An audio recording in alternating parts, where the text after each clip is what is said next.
Come on, Soda Pop, let's go. Scott Ersman, Sioux Falls. First, I'd like to start out. I'm going to have a lot of things to go through, so I'm going to go here pretty quick. So I only have 5 minutes. I feel like I'm at the car wash. You can throw the quarters in. Anyway, we always have an invocation that was kind of started by Benjamin Franklin because he wanted everyone to have peace amongst each other before they started a meeting.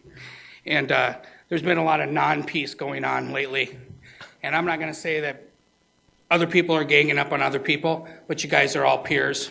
You're all elected officials. You're all equals. There's no one that's above you or below you. So I'll start treating each other nicely because I'm not the only one that's taken notice. I have a lot of people saying stuff to me that it's not nice. So let's try to work on that. Another thing I'd like to talk about is mental illness and the awareness of mental illness. And I'm hoping with the city doing all their programs with Live Well and things with their different employees, that if there's anybody who's working for the city who's suffering from a mental illness, like a manager, a department manager, or an employee, that the city is doing everything they can to help that person and not kind of throwing them by the wayside by terminating them or charging them with criminal things. And I hope that they're always helping anybody that has a mental illness because it's very treatable if it's diagnosed. It's just like it's like diabetes, you know. It's very treatable. So I'm hoping that if any city employee or public official has something like that, that they are treated. I want to give a correction over here to Mr. Rolfing about the Drake Springs pool. He kind of cracked a little joke last week about the mistake of Nelson Park and Drake Springs. Number one, this is years ago. Let's get over it.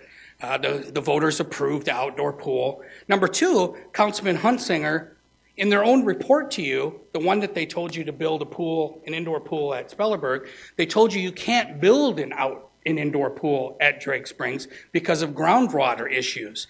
So I don't know why we continue to bring this up over and over and over again.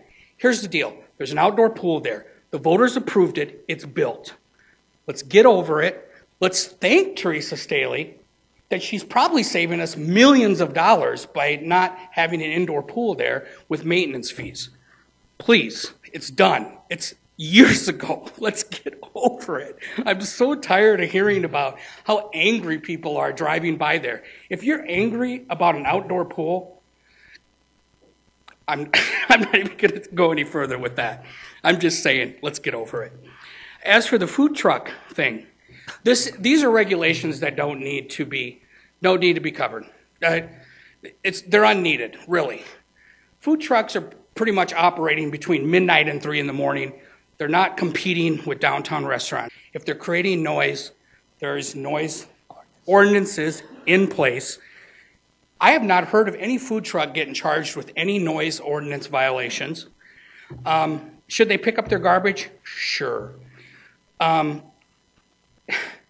A sit-down restaurant downtown is not comparable to someone walking up to a food truck and getting a taco.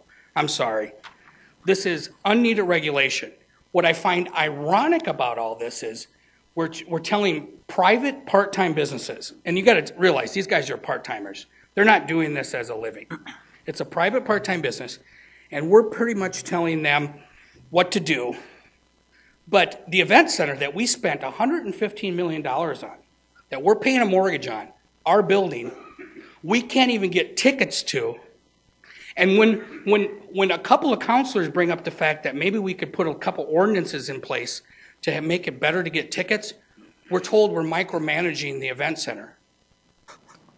But we're worried about someone dropping a napkin on the ground downtown from a food truck. It's pretty ridiculous. Anyway, and not to mention, as a friend said to me tonight, you know, I came up here a couple months ago and talked about how restaurants don't recycle, but there's been nothing done about that. And finally, because I had a lot of stuff, this is my last one, TIFs should be open applications. In other words, anybody who applies for a TIF, we should be able to go to the city website and see who applied. Those should be all open. And you know what's funny about that is some developers I've talked to about this said they would love it. They would love it that they were out there and everyone could see who was applying for these TIFs because it would be a great competition. That's all I have. Thank you. Welcome. Somebody put this up for me. You bet. Thank you. Liz Muilenburg. I'm here regarding my questions at last week's council meeting and the response of the administration pertaining to the city's promise to obtain written guaranteed protection for the citizens' investment debt of $24 million in the form of a memorandum of understanding before proceeding with the indoor aquatic center placement on the land known as Spellerberg Park. First, however, for those who are unaware, the city does not have a clear title to the land known as Spellerberg Park. Highly respected Sioux Falls attorneys advise that great caution needs to be taken because of lack of clear title and the contingencies in the quitclaim deed. Mr. Fifley reported he'd had conversations with the VA and they agreed on the city's interpretation of the quitclaim deed.